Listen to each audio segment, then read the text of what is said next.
I've been walking for I don't know how long. I've had to remove my shoes, smoke them and then barbecue them to survive. There was no other choice. I'm wasting away.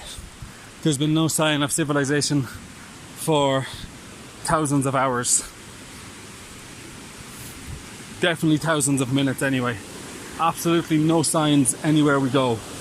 I have no water to drink. I am probably severely dehydrated at this stage. I don't know what I'm going to do.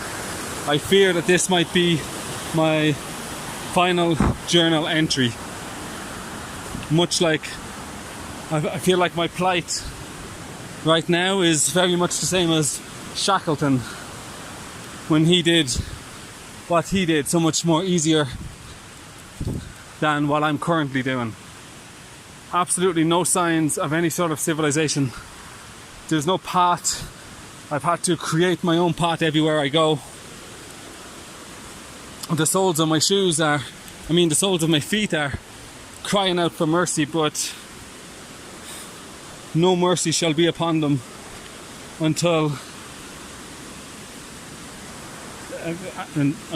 furthermore. I would pray for it to rain so that I could just have a drink of something. I have tried many times squeezing the leaves so I could drink whatever water may come out of them, but it's such a barren desert landscape that they just don't hold any water. It's quite difficult to keep my spirits high.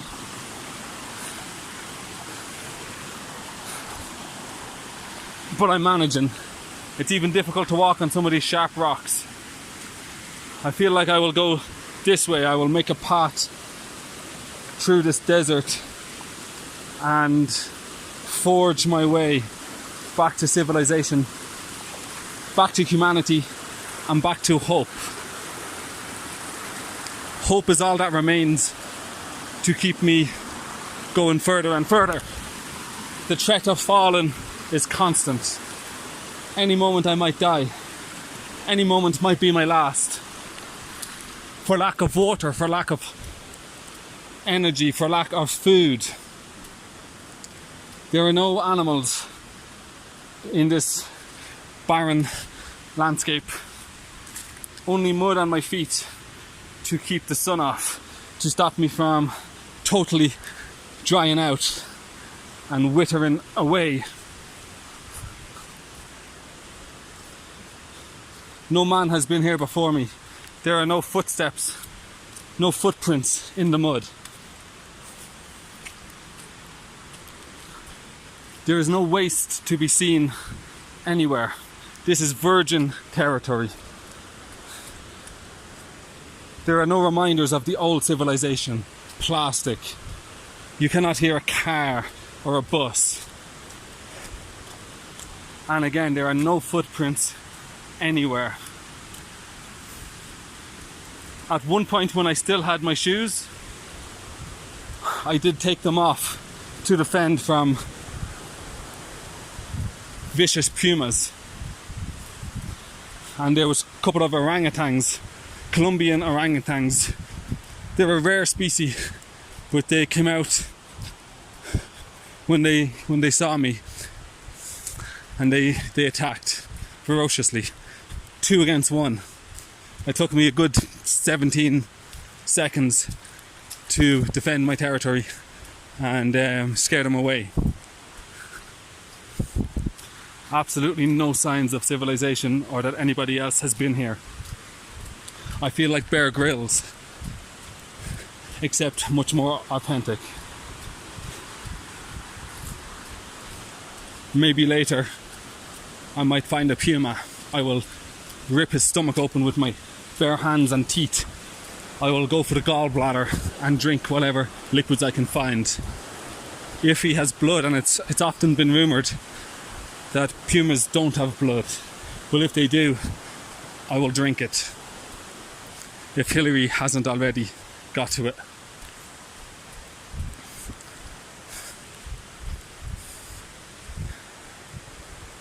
There was 2 dead squirrels back there.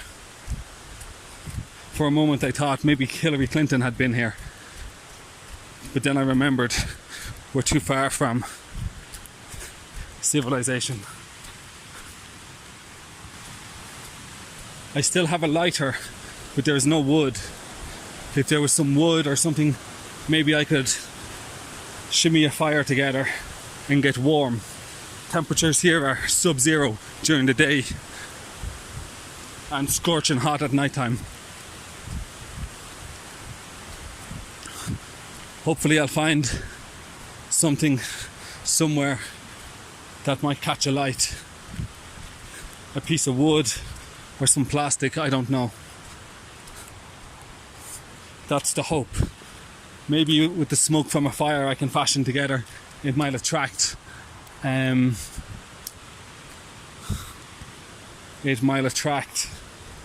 wild animals. They might be attracted for some reason. Once attracted, I can catch them. I'll pretend to be an ill animal. They will, of course, believe me. Once they get close, I'll grab them by the paw, pull the paw in with a swift left hand, and then use the right hand to put them in a chokehold. Once they're in my chokehold, they will not be released until they're unconscious. I will eat them alive so as to preserve the freshness of the meat. It's really strange and eerie to be this far from any signs of civilization for this long. I don't know if I'll survive, I don't know if I'll make it. I can't stress enough how much the thirst is bothering me. I can hear water everywhere I go. My mind is going crazy. I've been so alone and isolated for so long. Not another person or signs of anybody for a long time. Thousands and thousands of minutes and seconds combining to make more grande and grandiose units of measurement, temporally and otherwise. I just take a quick sneaky peek over here. Maybe I can find a wild turkey or something and feast, but no such luck. Not a sign of horse or horse poo or anything anywhere. If there was, I would pick it up and squeeze any liquid nourishment that remains inside it, but there's not. If there was moss lining the wall of the canyon, I could collect some, squeeze it above my mouth and consume the trickle that may drip down into my mouth and thus allow me survive just a few minutes longer. Out here in this kind of situation, it's minute by minute, second by second. Any moment could be death.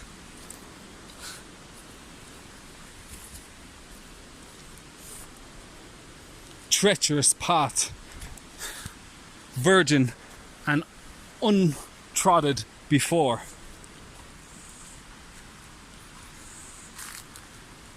I think that's maybe some sign of a beetle. Maybe it's a beetle's nest or something. It's the only possible explanation. If I find the beetle, I will, of course, eat it. No signs of beast of burden anywhere, which would indicate things such as livestock, farming, those kind of things. But there's nothing. I'm acutely aware of any such signs. No sign would get past my eyes. They're highly trained. I remember the one time doing the Great Lakes trek in the Himalayas unguided, just me and 2 compadres. One was a Indian guy, the other was not an Indian guy, but both were definitely people, humans with 2 legs and hands. So very much the same as me. And on one day near the end of the trek, we were venturing. We had actually gone down the steepest mountain ever possibly imaginable ever, and it was flaky kind of rock that just flaked off and stuff. And we had gone down and down and down until we realised, yeah, we're not supposed to be going down, we're supposed to be going up over this incredibly sheer peak. Upon realising this, we were making our way up in absolute disbelief that this could be the path, in disbelief that this could be allowed for tourists to go unaccompanied by maybe a guide or other such person. And as we were climbing up in absolute disbelief, it looks like there might be a path across there or a path here, but neither path has any signs of water, so let's take a moment to reflect. And so as we were climbing this incredibly sheer summit, the only indication that we should continue was that I had noticed the odd little piece of horsehair, and other people who were in groups had horses, and it stood to reason that the horse's hair had fallen, and that was the evidence I suggested to my comrades, that we follow such evidence as signs of it being the right path. Lo and behold, we were correct. Nay, I was correct. It was the right path. And we climbed up over the summit. It took a full day. It was incredibly treacherous. And when we did get over the summit, it then opened up into the most beautiful landscape, flat, and just a sight for sore eyes. Like, the danger level was incredible up until that point. Am I hearing birds or am I losing my mind? I don't know. If I hear a bird, I will slingshot it. With a slingshot I will fashion from the likes of this. And I will use a small stone like that, and I will launch it at the head of winged prey that I see. I await any further signs of civilization or signs of water. There are so many paths, but which one do we take? This seems to be a natural formation that the locals probably use to cross. They probably use this to jump down. Once they put a foot here, they would jump down and swim across. It seems to be the only way to get across to the other side. Oh my god, I have an idea. It hurts. I'm gonna go straight. I think if I continue doing what I'm doing, I will be able to cross this treacherous path dry. I will remain dry the whole way. I don't think I'm even going to get wet. Oh my god, I've done it. Did I just walk on water? Yeah, I did. Let's go. I think this land is magical. It has given me the powers to walk on water with my feet. Look at them, bone dry.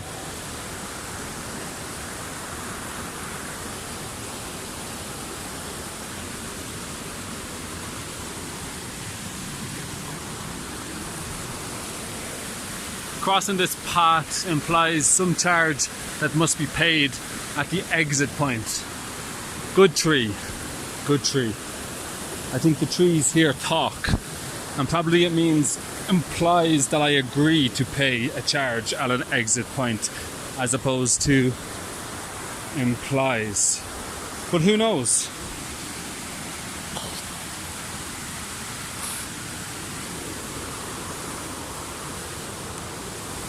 So far, so good. Oh.